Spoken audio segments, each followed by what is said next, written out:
Well, yeah, thank you very much indeed for asking me. I love this. This is one of my babies. It's a baby with interesting parentage because it's got at least two fathers and a mother. John, do you want to be a father or a grandfather? So the other father is Frank Gardner, and there's Robin Webber as well. And between us, we've been asked really by John to take on a project that's been thoroughly stimulating. About a year ago, we went live with the new BJUI.org. Now, you'll all be very familiar with most journal websites basically being online versions of the publications in the journal, which is fair enough, that's quite accessible, but what we set out to do is something additional.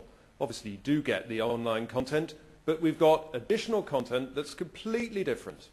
And it's actually aimed to depart from the IMRAD model that Killian talked about, because there's a lot of material out there that simply doesn't suit introduction, methods, results, discussion. It's not right for some material.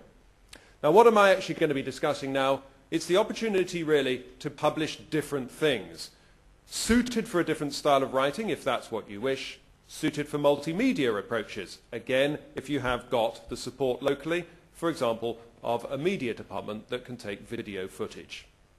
So let's look at the website to begin with. We obviously don't expect you to read this, but when you've got it parked on your lap just in front of you, it's perfectly legible. And let's look up at the top left corner, logging in. It's very simple. Here's a registration aspect. Now, anybody that's a member of BAUS is actually entitled to be a member of the BJUI. And so all you need to do the first time you go to the website is simply put in your name, title, position, department. It's not tricky and it's free. So very straightforward, and we'd encourage you to do it. Now, one just little feature of why it's worth doing, there's so many articles, particularly when you're coming up to FRCS Urology, which have got quite pertinent arguments in discussions, introductions, or key papers published in the BJUI. And you can catalogue them into your own personal library, which you can then access very rapidly and easily when you come back to the website later on, a few weeks before the exam. So how do you access the actual printed journal stuff? Well, that's the online content section over here. There's a journal search, and you get into the BJUI itself there. The website is different. There's a website search, and there you find the exclusive content. So let's examine some of the exclusive content. Well, first of all, perhaps the simplest one that we're most familiar with is the case reports. Now, case reports are a great starting point. It's quite a simple thing to do. It's not too ambitious. What a superb way to start your writing career, because it's not over-ambitious. And an interesting thing, do take the opportunity, do submit it to us, and they will be turned around quite quickly. Furthermore, we're not as limiting as printed journals that say you're allowed 1 page, 2 photographs. Here you can have as many photographs as you feel is needed to tell the story. Colour is fine, because this is an online resource. So here's a good starting point for novice writers.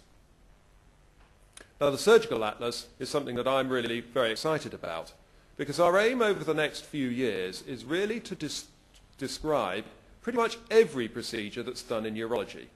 Now, if you look at a surgical textbook, they will always describe standard operations: open nephrectomy, laparoscopic nephrectomy, cystectomy, this sort of thing. Well, what about the hundreds of devices that we use? And I mean hundreds of devices that we use. They never get into a textbook, yet they're perfectly capable of doing major harm to patients. Those operations can be done well or badly. And so the Surgical Atlas is endeavouring to address all procedures that are undertaken so that you can access them readily online, if necessary, from the operating theatre if you've forgotten a step. So what we're doing, for example, this is a nephrostomy insertion. Very interesting. Just a very short introduction. Why is it done? Plenty of photographs and short text. So lots of photographs. Figure. These are the instruments that you use. And here, as you can see, every single step photographed and a couple of lines just to describe what it is.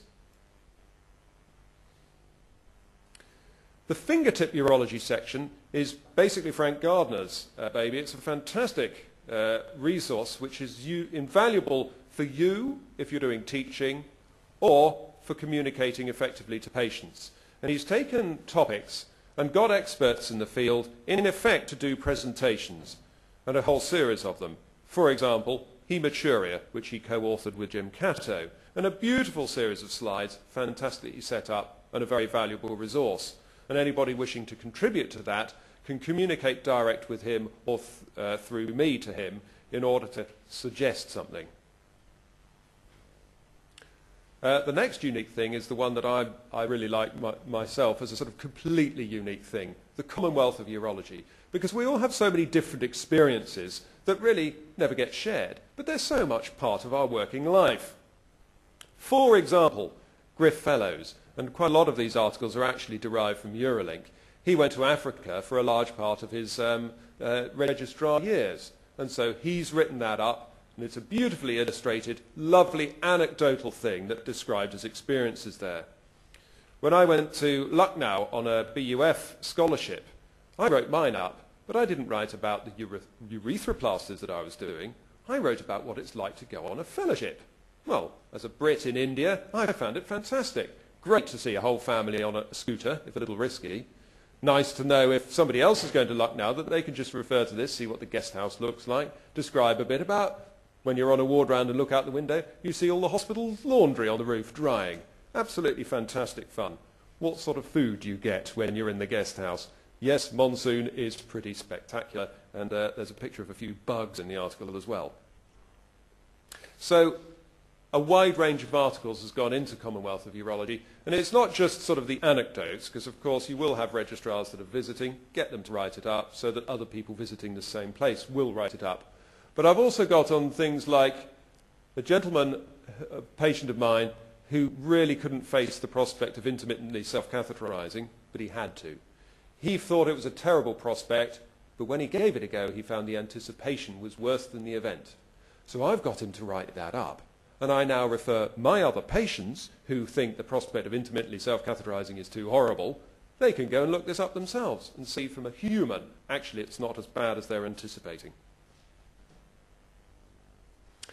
Now, obviously, we live in a subspecialized specialty, and so down the bottom we have our 4 main BAUS sections, and female and reconstructive will have to be renamed soon. And if you visit the home page of each of these sections, this is the endourology one, you'll see some of the key papers that the editor for that section has picked out of the BJUI, some of the best reviews likewise, but also web exclusives, articles that actually have been written up purely for the bjui.org, and a very valuable resource of the main published guidelines worldwide, all housed under one roof, easily accessible. Essential evidence is one of the BJUI's recent initiatives that really is extremely valuable, particularly for those coming to the exam. And then I should just mention as well, we're going to increase this substantially, the podcasts. So the first podcast that's come up was undertaken by Linda Cardozo, describing her Sunrise trial, and she has been interviewed and produced the slides, and it's extremely good.